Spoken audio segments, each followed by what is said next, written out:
என் அன்பு குழந்தையே, நீ முயற்சியை செய்து கொண்டே இரு. உன் வியர்வை கூட ஒரு நாள் முத்தாக மாறும் என்று நான் சொல்லிக் கொண்டே இருந்தேன் அல்லவா?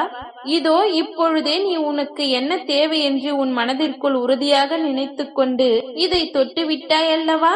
இன்று இரவுக்குள்ளாகவே உன் இல்லம் தேடி வந்து உனக்கானதை உன் வீட்டில் கொண்டு வந்து சேர்த்து லக்ஷ்மி கடாட்சம் பெருகும்படி நான் செய்ய போகின்றேன் என் செல்லமே. நீ இழந்த விஷயங்களும் எதிர்பார்த்த விஷயங்களும் இப்பொழுது பல மடங்காக உன்னிடம் வந்து சேர்வதற்கான நேரம் வந்துவிட்டது.